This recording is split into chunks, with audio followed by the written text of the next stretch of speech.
Hey man, shout out to Cindy Lauper. The girls want to have fun. You know how that goes. Let me look. You need to look at this shit, man. This she talking about she want a man. These younger men are gender fluid. You know why these younger men? Because these younger boys are gay. Let's be honest. These young boys out here sucking, and she want that type of man in her life, and that's what she needs. Look. She got the bull dagger attire. She got the straight backs. She got the prison look. Just got out of the.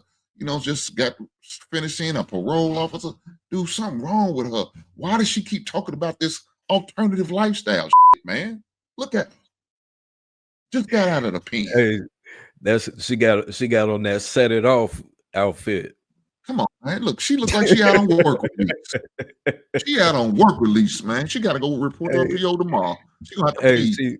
She got to pee for the PO tomorrow. This is crazy, man. I just don't. Hold on, Viz.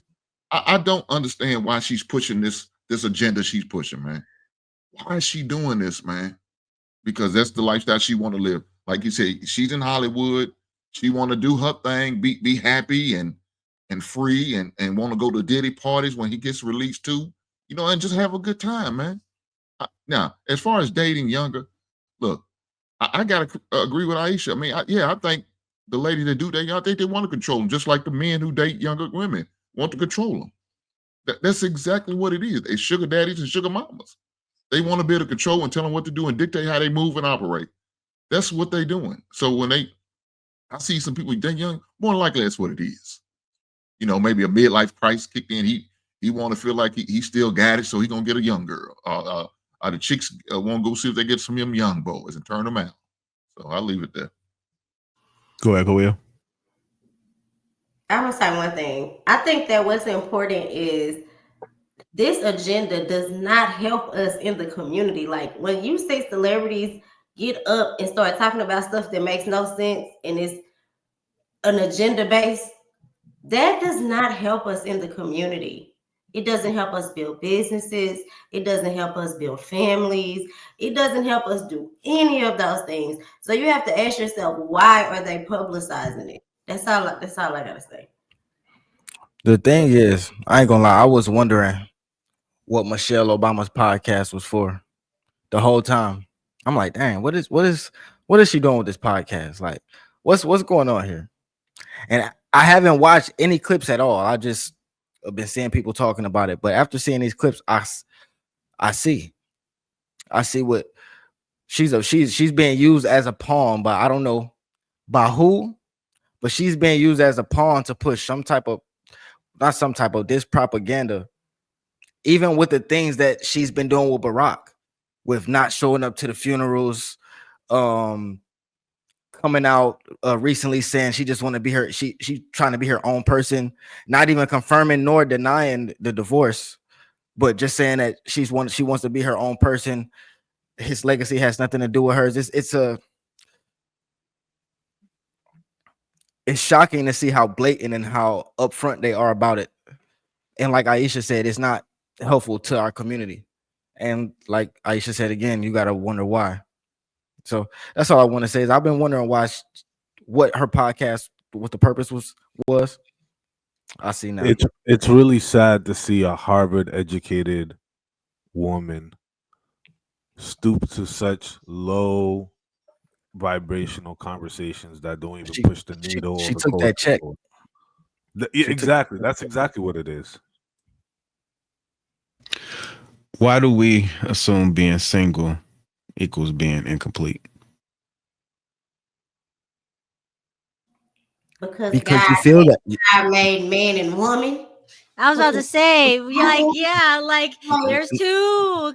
Like, you could try to be, let me tell you this. You could try to act and play and be like, oh, yeah, I got this. No, because the second a fine-ass dude comes slanging around your corner and he got everything you want, you're going to fall right back on down. I'm dead ass.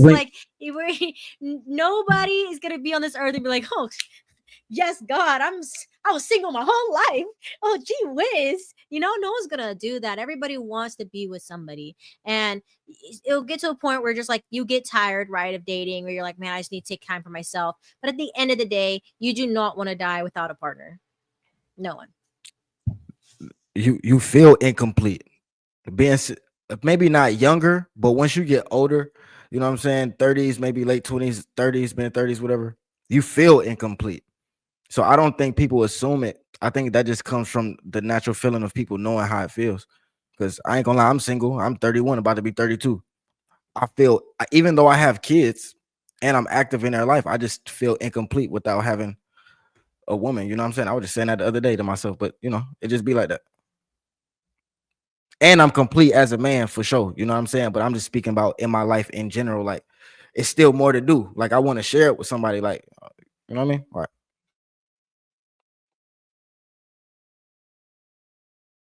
Yeah, I understand what you're saying.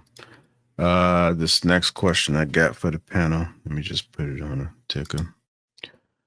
Do we shame women for not prioritizing marriage in a way we don't shame men? Yes.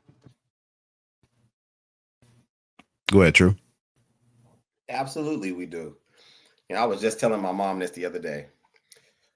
If a woman makes it to a certain age and she's single and ain't got no man, something wrong with her because she has a vagina. Getting a man is simple. She don't even got to be smart. I think Louise said it earlier. Harvard grad. We don't care about none of that. That means very little when it comes to the exchange of relationship. But yes, we shame them, and I think we need to continue to shame them, not from a way of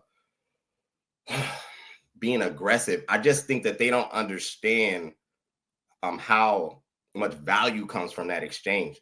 Your previous question, I think, tied into this one, at least in my opinion. There is a completeness that comes with being in a relationship. I would argue that no person can be their maximum self, their optimal self, single, because there's things that you learn. A relationship is a reflective thing.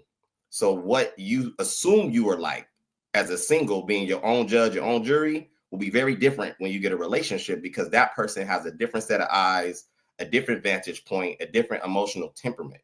And that's both male and female.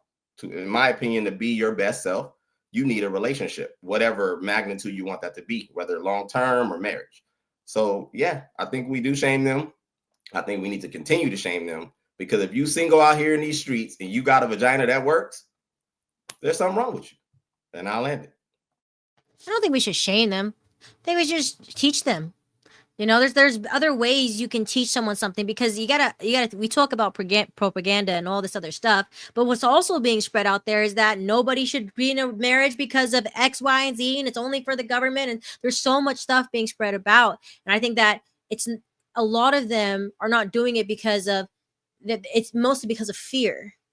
And if we show them a more positive side of being married and a more positive aspects that can come out of it, typically when you are seeing something good, you're going to want that good. But when you punish somebody for their beliefs, it's going to make them more pissed off. It's not going to make them like, oh man, I need to go. It's going to make them upset, especially this day and age where like everyone is freaking sensitive about everything. So I think the best way to do is just to show them how beautiful a marriage could really be.